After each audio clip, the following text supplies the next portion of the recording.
Assalamualaikum warahmatullahi wabarakatuh.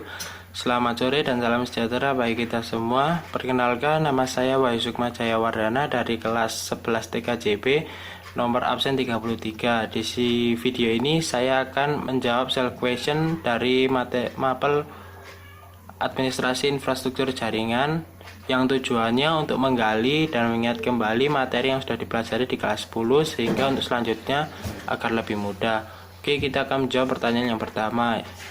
IP address versi 4 dan versi 6. IP address versi 4 adalah kombinasi nomor 32 bit yang biasanya terwakili dalam potongan dari 4 sampai 8 bit desimal yang dipisahkan oleh titik. Contohnya 192.168.0.10. IP address versi 6 yaitu kombinasi nomor 128 bit yang biasanya terwakili dalam potongan 8 digit heksadesimal 16 bit huruf yang dipisahkan oleh titik 2. Contohnya seperti ini. Tapi jika ini kepanjangan bisa disederhanakan. Yang semuanya 0 bisa diganti dengan kolon ganda atau titik 2. Tapi hanya dilakukan satu kali dan dapat dilakukan pada satu kelompok angka 0 saja. Contoh sebelum disingkatnya seperti ini dan sesudahnya seperti ini. Pertanyaan kedua, network address adalah alamat network yang paling utama dalam sebuah jaringan. Jadi kalau tidak ada network address, jadi kita nggak bisa menghubungkan jaringannya satu sama lain. Yang kedua, host address, yaitu identitas dari host yang terhubung ke jaringan. Host address ini pusatnya. Dengan kata lain, seluruh host akan tersambung dalam jaringan yang sama, yakni yang memiliki net ID yang sama. Kemudian broadcast address. Broadcast address adalah alamat IP terakhir dari sebuah network yang tidak bisa digunakan sesuai dengan namanya broadcast address. IP ini digunakan untuk melakukan broadcasting ke semua host di dalam jaringan. Nomor 5, subnet mask adalah penentu porsi network ID dan host ID pada deretan kode biner.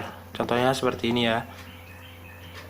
Kemudian nomor 6, VLSM atau variable length subnet mask adalah jenis perhitungan subnetting di mana panjangnya akan disesuaikan dengan banyaknya jumlah host di setiap subnet tersebut. Nomor 7, IP address vs MAC address. Saya akan memberikan perbedaannya saja. MAC address itu berada di layer 2 data link, sedangkan IP address berada di layer 3 network. MAC address merupakan alamat fisik. Yang alamat fisik itu bersifat unik dan hanya satu di dunia sehingga tidak dapat diganti. Sedangkan IP address itu merupakan alamat logik, sehingga alamat logik itu dapat diganti sesuai kebutuhan atau kebalikannya dari alamat fisik. Nomor 8, beda internet dengan jaringan lokal. Kalau internet itu cakupannya internasional atau tidak terbatas pada suatu wilayah, sekalipun di pulau-pulau terpencil, asalkan ada receiver sinyal internet ya mampu diakses. Kalau jaringan lokal ini cakupannya area tertentu saja sesuai jaringan yang dibentuk, misalnya pada warnet ya. Yang ke-9, beda router dengan switch. Kalau router itu bisa menghubungkan dengan jaringan lain yang punya alamat network berbeda. Kalau switch hanya mampu menghubungkan komputer dengan alamat network yang sama. Oke, sekian dulu jawaban saya. Semoga jawaban saya bisa bermanfaat buat teman-teman juga. Sekian dulu. Assalamualaikum warahmatullahi wabarakatuh.